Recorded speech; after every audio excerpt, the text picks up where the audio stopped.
Hello and welcome to Are We There Yet? MarketScale's online video podcast series that explores the most exciting projects, companies, and technologies in transportation today.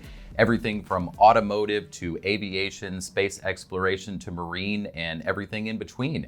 My name is Grant Harrell, and I'll be speaking with the voices of today's most exciting entrepreneurs, executives, and engineers, discovering truly what's at the cutting edge of transportation technology today.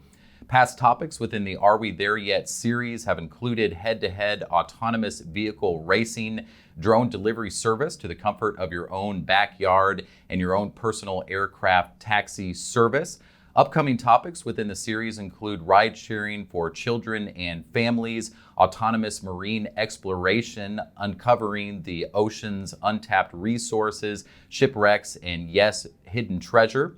No, this isn't Star Wars, this isn't Star Trek, this is MarketScale's Are We There Yet? And this is happening today.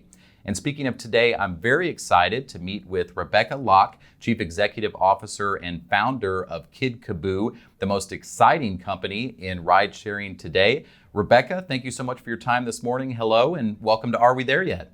Thank you for having me and for all of your support. You're so welcome. You're so welcome. Well, Rebecca, I've really enjoyed just getting to know you over the last couple of months, and I'm so excited to feature Kidcaboo within today's episode. I really think that your company is the most exciting thing happening within ride sharing today. And so, Rebecca, I would love to start with the question, the theme of the series, ride sharing for children and families. Are we there yet? I would say that we are. I think that we are. And relatively speaking, compared to some of the otherworldly topics that you guys are covering, I would say this is definitely a surmountable issue here.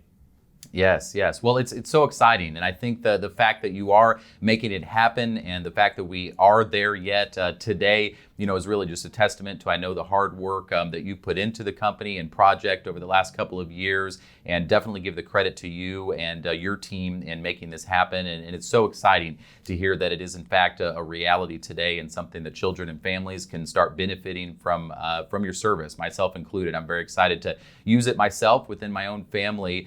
And I know, Rebecca, as I've had an opportunity to get to know you a little bit, I'm very familiar with your very impressive career within reality television broadcasting, and understand that you left that career for starting Kidcaboo, and would love to learn a little bit more about why it was so important for you to start this service and company. Yeah. And thank you. Yeah. For 15 years in LA and New York, I worked as a producer in reality and documentary TV, and I loved it so much. And I took 3 years off when my children were young, right after my son was born. And I was just sort of waiting for the right time to go back. And when my son was about to start school, I was like, all right, this is going to be an awesome opportunity. And it coincided with me getting this amazing job opportunity. And all I needed really was someone to just drive my children to school and home every day. And it sounded simple enough, and I was willing to pay well. But despite that fact, and despite a very extensive search, I was unable to find somebody to just simply drive my children, to and from their nearby school. And I ultimately had to turn the job down because I couldn't find someone to do this. And my children needed to go where they needed to go. And Sure. so in doing so, I think essentially knew I was leaving that career. I was upset, and I really just looked into the problem, and I did about 800 drives to understand it and the market, et cetera. And learned it was a huge problem that really affected the lives of working parents, and Kidcaboo was born. Wow, that's incredible.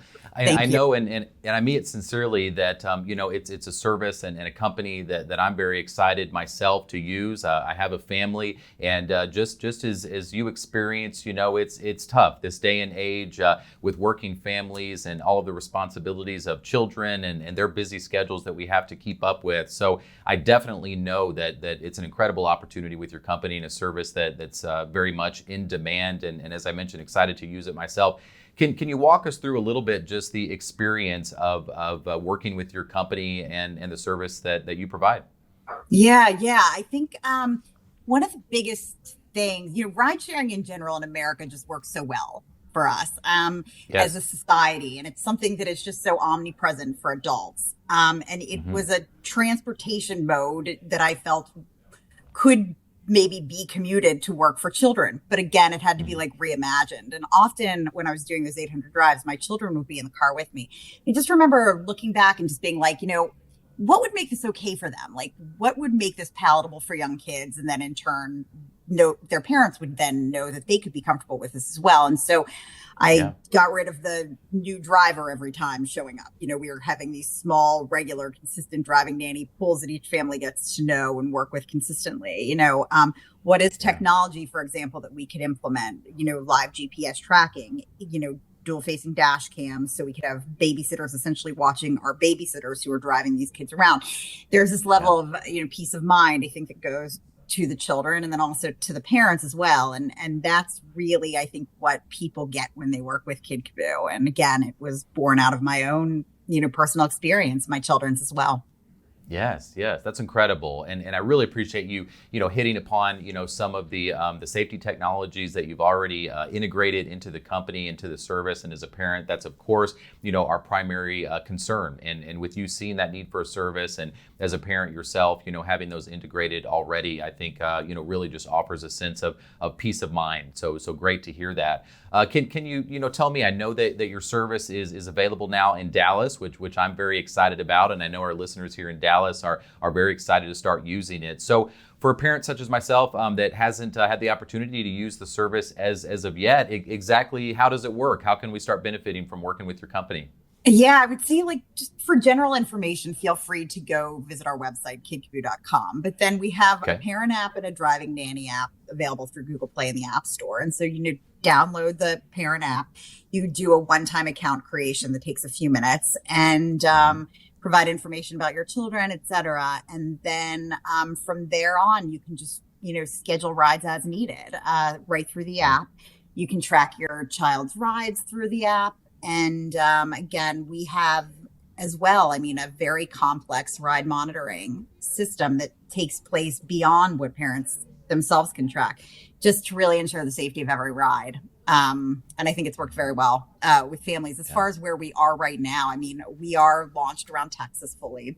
And I told you we were just licensed in Arizona. So we're launching in Scottsdale. And we have several other states that are coming up within the next few months as well. Very good. That's great to hear. And I think that's a great kind of transition. Was very excited to learn about some of the different geographical areas. So I know that you already have a presence on the East Coast, as I know we've discussed. You mentioned Arizona recently announced, here in Texas now. As you look to, the remainder of this year, even next couple of years for Kidcaboo, what do you see further expansion looking like for the company? Yeah, again, and this is sort of where you get into the, are we there yet? I think an adoption of this by parents on a more global scale, where this is not some inconceivable idea, but really a commonplace, safe mode of transportation that can really, really impact the lives of working parents, especially working moms, who so often are sort of burdened with this. That's my hope. My hope is that we can be a readily available source of assistance for parents who haven't had this boost before, and that can have a long range impact on, leveling the career playing field for women. Definitely. That's great. And I appreciate you mentioning that and just leveling that playing field for women. And I know we're very excited this week to be celebrating International Women's Week. So I think the episode today is extremely timely. And you, of course, as a woman founder and chief executive officer, can you speak to that, a little bit and sharing, of course, your personal experience and identifying the need for the service. But really, what does this mean, for working professionals, working families, for women, as you shared? What does this type of service, mean for families, and what does it enable, through freeing up some time, for getting children to all of their busy obligations? Yeah, definitely. I think when you are a parent, maybe in general, but especially as a mom, this was something that I experienced. Like when I would go to work, if there was ever any concern that I would have, it would take away from my ability to fully focus on my job. You can't help that. Your child has an issue with the nanny or at school or an allergy or something. It just keeps you off your game a little bit. And that is a that's just a huge hurdle, in my opinion, that needs to be cleared. I think people should be able to go to work and give their best, be present, et cetera. And I think there are different tiers of like how quickly different people can get there. I think we're sort of right now meeting the needs of this, lower hanging fruit people who are with one boost ready to step into maybe more leadership positions, take other women up with them, et cetera. I mean, I think that's something that we're really doing. But I was never nominally like a feminist per se. I've become a huge proponent of opportunities for women, leveling this career playing field, and then also proponent of female entrepreneurship, having gone through this process. I talk with you a lot about struggles that I'm going through as a woman, meeting with, VCs. And there is this perceived, disadvantage, I think, for women. And I do hope to somehow make that easier for other people as well. Yes.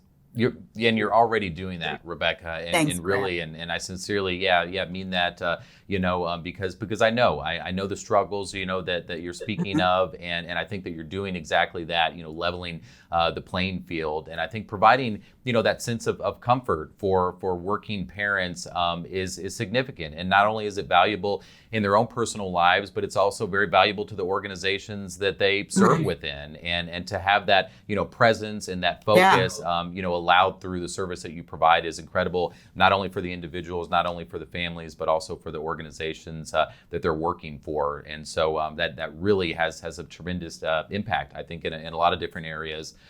You spoke to this a little bit earlier, and you mentioned that peace of mind and that comfort. And I think that that's directly allowed through your company with some of those technologies. And as you mentioned, the GPS tracking and the dual cameras and things like that.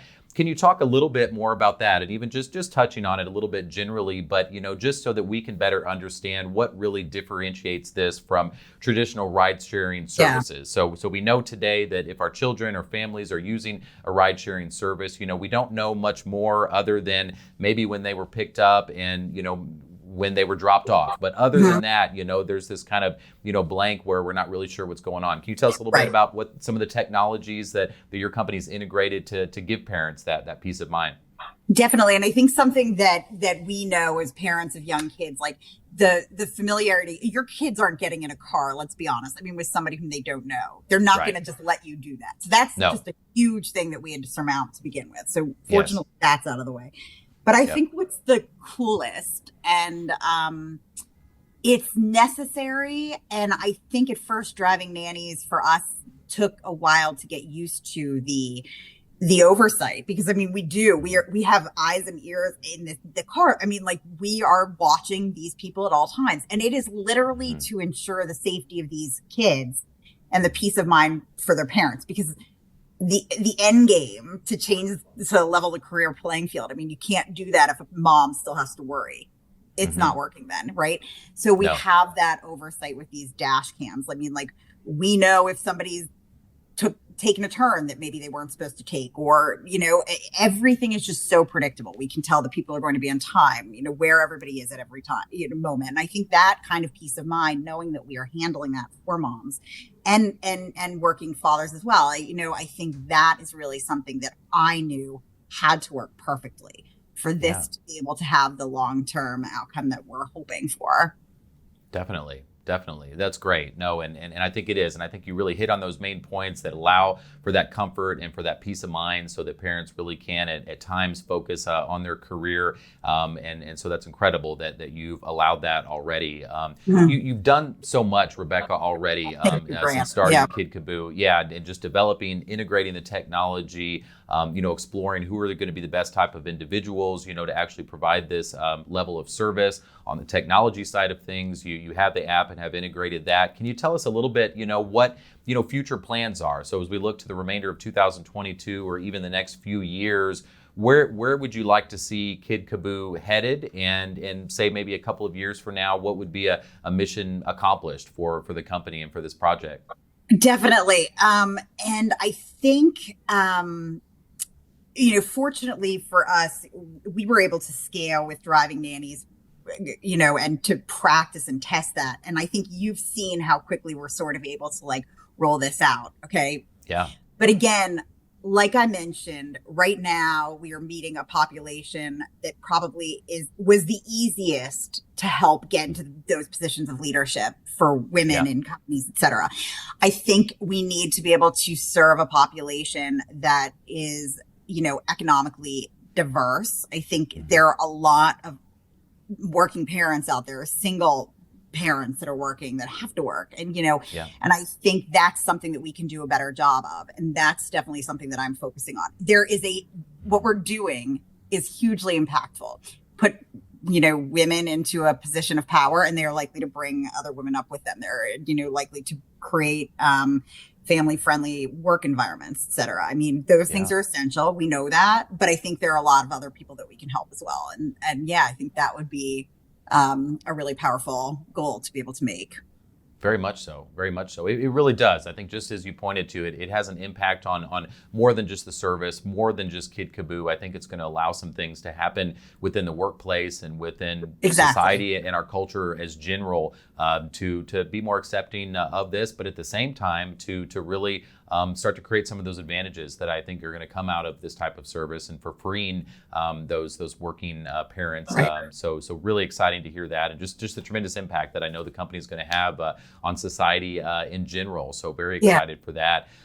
We, as you know, market scale, we're the leading business to business platform for video and for media. And so I know it's very exciting to think that, today's audience members represent some of the most exciting, companies in every industry, but especially within transportation and technology. Would love to learn a little bit more about, any partners that you currently have that you might want to mention, but, even more so, any needs that you foresee Kidcaboo might have over the next couple of years. As I mentioned, we have a lot of leading organizations that tune in regularly to our podcast and are always looking for new opportunities. I know that today's episode is going to be a tremendous success. I know that we're going to, hear from a lot of companies expressing interest in working with you and Kidcaboo. Are there any needs that you have on the technology side, on the expansion side, anywhere where some of these companies might reach out and look to support some of your efforts? Thank you so much. And you have just been so widely supportive in general of this mission and understanding the building blocks that I am going through. I mean, Kidcaboo is 3 years in the making. It's hard to sit here and be like, we're a startup. Like, we have 2 apps built, an impressive back office. We've had investment come in, but that's something that I am still dealing with every day. I mean, you and I didn't talk for 2 weeks, and laser focused on funding. And the more I look into the problem from this female lens that you and I just discussed, the more I sort of am like, all right, what's an alternative funding source that maybe I could, use and then support and be a proponent for if so much of the other funding sources that are more traditional are failing. Yes. Sure. And I think for many founders, those sources maybe are found, and it's not to just buck the system, but I mean, I'd love to take a stand and to find alternative funding sources to be able to embrace those, to be a proponent for those, to give other female founders, minority founders, et cetera, opportunities by supporting and making those things more mainstream. I think that's really important. Absolutely. It is important. And I think that you are a new and an innovative company and doing things that really no individual or no company has ever done before. And so I really want to give credit to you for that and for doing something that is extremely ambitious, but is new and is innovative. And I think just the same, your partners, your supporters, your investors need to also fall within that theme of being innovative and not necessarily falling within kind of those traditional types of funding and partnerships and integration and collaboration. So definitely, to our audience members out there that are interested in Kidcaboo, interested in supporting the company either through an investment or partnership, please do reach out to Rebecca Locke, Chief Executive Officer of Kidcaboo. The best way to get a hold of you, Rebecca, is, as you mentioned, through the website. I know you've got the website, some social media presence, a LinkedIn. Yeah. Best way just to kind of, reach out through the website. Yeah, there's a general hello@kidcaboo.com, and I still field all emails coming into that. And I probably will try to do that for as long as I can. I love interacting with people. Yes. But yeah, I mean, LinkedIn is always great. Social media, yes, our presence is, and I think we definitely plan, hopefully through a partnership with you guys as well in the long run. Yes. But I think like as far as like upping our social media and online presence, I think that's something that's important to raise awareness, to make Yeah. ourselves more readily available, et cetera. So that's definitely Yes. something that will continue to be available. That's great to hear. We're so happy to hear that. Well, audience members, please do that. Please reach out to Rebecca. I know she's very excited to hear from Grant, you. thank You're you. so welcome. Yeah, of course, of course. So they can reach you at kidkaboo.com through LinkedIn, of course. And as a reminder, today's episode will be posted at www.marketscale.com, as well as Spotify and all of the major podcast platforms. So audience members, feel free to access us there. Feel free to reach out to Rebecca with interest in further supporting Kidcaboo. And Rebecca, thank you so much for your time today. As always, it was such a pleasure to Grant, speak with you. too. And wish you the best of luck with Yeah. Kidcaboo. And look forward to continuing our conversation. So thank you so much. Yes, I do as well. Thank you, Rebecca. I hope you enjoy the remainder of your day. All right. Thank you. Thanks. Bye.